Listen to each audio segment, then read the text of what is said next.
Всем привет, с вами Вика. И давайте посмотрим новый расклад Таро для мужчин. Ловушка вашей памяти.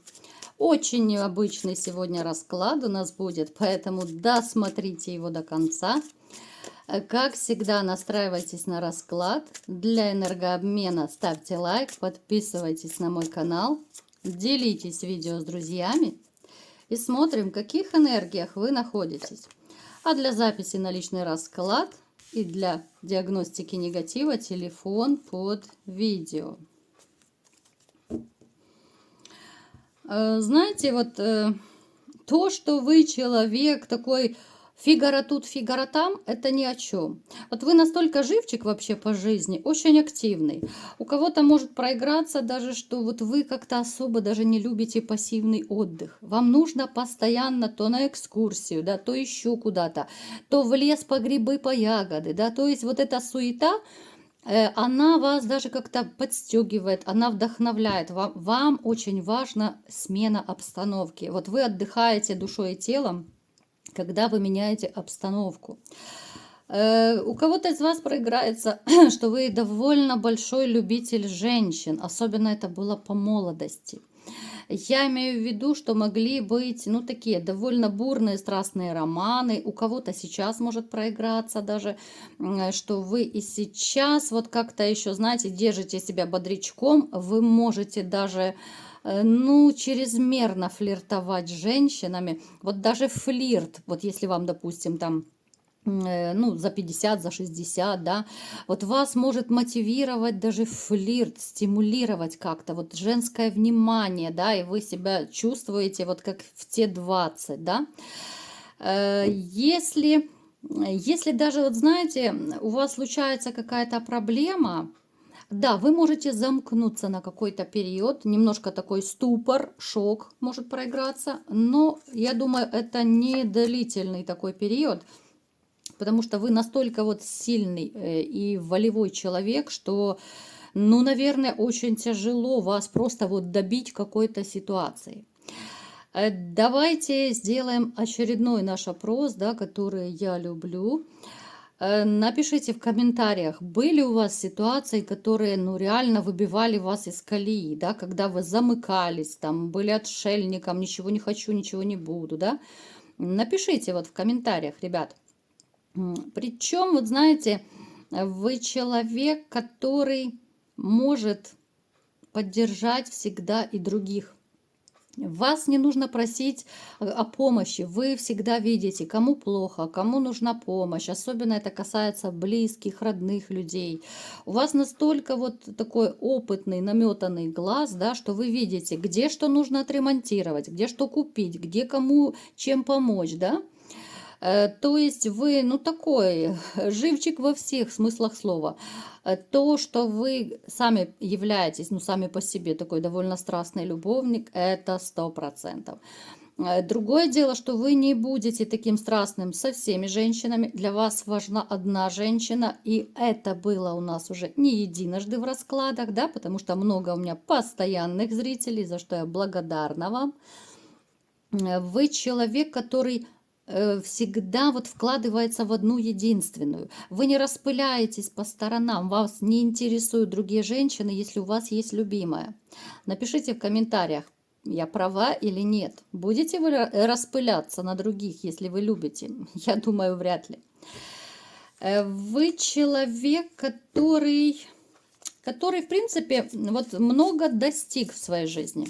И то, что вы достигли исключительно своим трудом, своим упорством таким, да, у кого-то это было нелегко и непросто. И касается это абсолютно всех сфер. Что по работе, там, я не знаю, может быть, кто-то дом построил, там, либо еще что-то, карьеру свою, у каждого по-своему проиграется.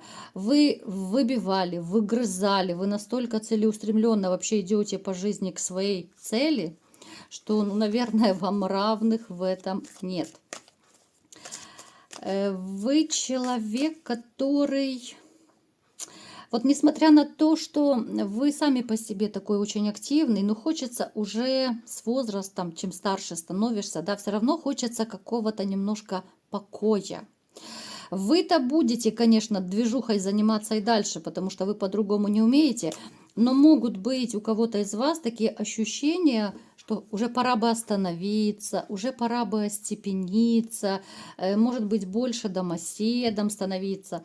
Но, тем не менее, энергия кипит, бурлит, вы все равно куда-то мчитесь, хотя мысли уже об этом могут быть. Так, что еще мне о вас поведают интересного? У многих из вас пройденный этап, либо же сейчас, вот после предательства. Был период отшельничества, вот реально, ребят, мне даже показывают. Период одиночества, период, когда хотелось побыть наедине с собой, переосмыслить о жизни, да, вот что было, как было, сделать работу над ошибками. Вы, кстати, большой-большой ревнивец. У кого-то из вас могли даже в жизни быть ситуации, когда вы, ну, может быть, даже с соперником конфликтовали, были какие-то, ну так, один на один даже, да, кто-то, может быть, даже чуть ли не кулаками махал, были какие-то выяснения отношений. И, кстати, вот ребят снова мне показывают, что есть большой страх измены. Вот страх измены, он никуда от вас не девается. Из-за этого, кстати, некоторые, опять же, не спешат устраивать, ну, свою личную жизнь в плане серьезных отношений, вот особенно там брака, да. Я думаю, многие из вас, те, кто даже были в браке, больше туда не захотят. В каком плане? Вас будет устраивать, ну, максимум это гражданский брак. Вот как-то вы теперь стали противник. Ну, противник это из-за вашей такой вот личной трагедии, которая у вас была в жизни. Не потому, что вы там против штампов, против института брака, нет. Просто это отголоски из прошлого. Но вот как соперник, конечно, вы такой ого-го. Как соперник вы можете дать фору любому, потому что и язычок колкий у вас, и можете даже, если что, так и в дыню дать, как говорится, да, простите за мой французский, особенно по молодости это было у некоторых. Ну, вас лучше не злить, это если коротко. Итак, погнали, давайте-ка смотреть, что же за ловушка в вашей памяти, да. Сегодня у нас будет такой тоже, наверное, больше психологическое таро, да. Смотрите, вот почему я даже назвала так расклад. Потому что среди вас есть те, кто все-таки еще не может отпустить свое прошлое. Вот вы действительно как будто вот в ловушке находитесь, в ловушке своих воспоминаний. Есть среди вас те, кто живут воспоминаниями именно о той женщине, которая вас предала, да.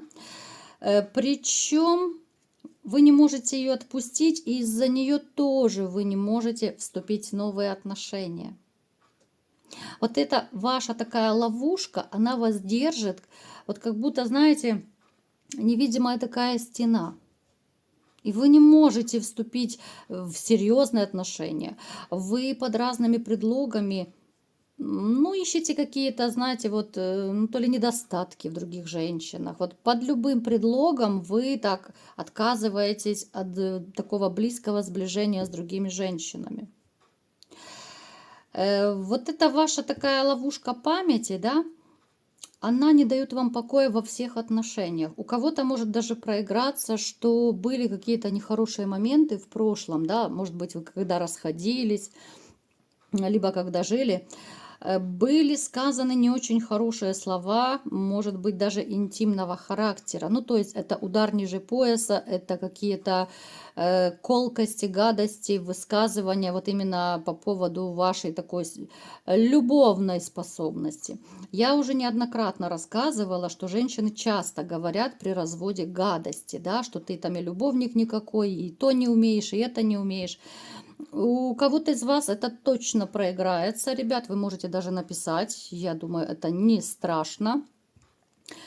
Но вот опять же, вот это ваша такая, ну, психотравма ее назовем, потому что это удар по самолюбию, такие слова, но мужчины, как правило, не прощают женщинам.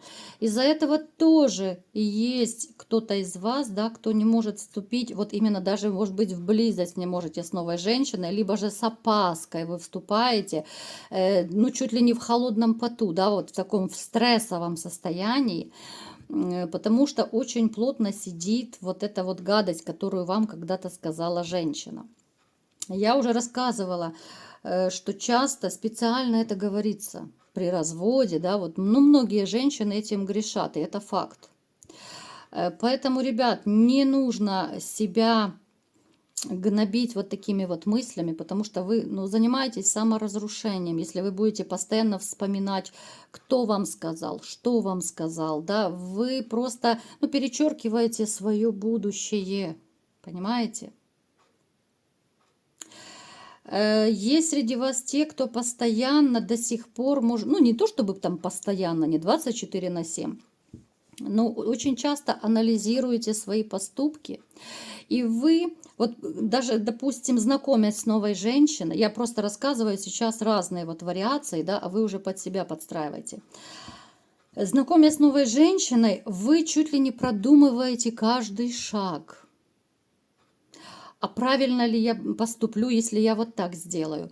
А стоит ли это говорить? А стоит ли так говорить? Да, но это уже, знаете, ну, на грани паранойи просто.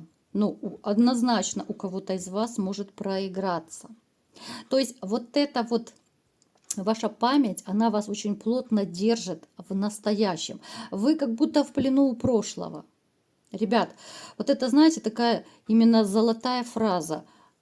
Многие среди вас находятся в плену у прошлого, но это происходит еще, может быть, даже подсознательно.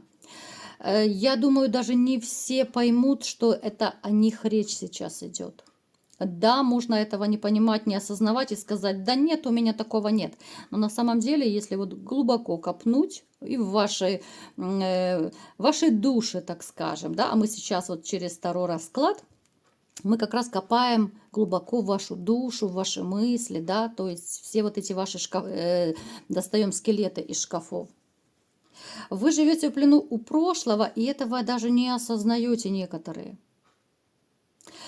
Я всегда вот даю такой один простой рецепт. Если кто не слышал, я могу повторить, потому что, ну, это, в принципе, важно. Если вы до сих пор думаете, и особенно если вы часто думаете о своей прошлой женщине, да, не то чтобы жизни, воспоминания, пересматривание переписок, фотографий, соцсетей и так далее, ну, вы так никогда ее не забудете. И это прошлое будет вас держать, ну, просто в таких стальных клещах. Если вы хотите наконец-то избавиться, да, вот избавиться от прошлого, от воспоминаний о прошлой жизни, о прошлой женщине, да, потому что, ну, очень многие люди грешат этим и думают, вот здесь мы вместе ходили, а вот здесь мы вместе в кафешке сидели, да, ходят в эти места, ну, то есть вот такое вот самоедство, оно до добра не доводит, когда вы постоянно вспоминаете, думаете, ностальгируете. Вы живете прошлым, не теперешним, не будущим тем более. Вот именно вот считайте, что ваш диагноз в плену у прошлого, у многих. Я не говорю, что у всех, это общий расклад, не забываем. Вот напишите по-честному, кто из вас находится в плену у прошлого. Вот по-честному, ребят. И я всегда говорю, очень просто все это оставить позади. Вы просто перестаете пересматривать, еще раз я вам повторяю, да, уже 101 раз, пересматривать. Если вы думаете о женщине, вы сознательно переключаете свои мысли на что-то другое. Чем меньше вы будете думать, тем меньше прошлое вас будет держать в своих клещах.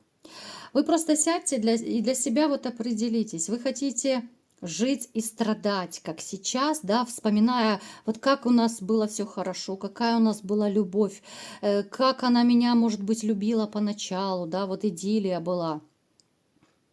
Вы понимаете, что вы сами ставите блок перед своим будущим. Вот именно с помощью своих мыслей вы себя ограждаете от будущего.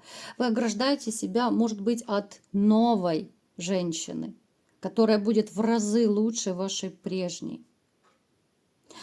Вы знаете, вот есть среди вас те, кто вот именно самоедством занимается.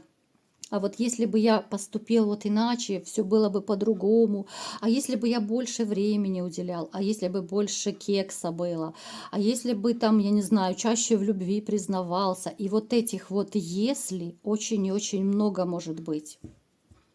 Не занимайтесь самоедством, не живите прошлым, ребят. Я сейчас особенно к вам обращаюсь, да, я понимаю, что не все живут прошлым. Это слава богу, что не все. Но, тем не менее, вот сегодня как раз про вас расклад. Даже вот это может касаться тех, кто вроде бы вот вы для себя так понимаете, что вы, да, я отпустил бывшую, да, все, перекрестился, слава богу, но волей-неволей вы все равно вот как-то периодами вас накрывает, вы можете ностальгировать. Вот даже в этом случае вам нужно отвлекаться. Переключайтесь на что угодно. На телевизор смотрите, о работе думайте, о детях, там, о внуках, о чем угодно. Главное, не зацикливайтесь на прошлом, ребят. Не нужно быть в плену у прошлого, и тогда ворота будущего, это могут быть и ворота в рай. Но этот рай будет совершенно с другой женщиной. Чего я вам всем и желаю. Вот такой был расклад. Кому понравился, ставьте лайк, подписывайтесь на мой канал, делитесь видео с друзьями и всем пока!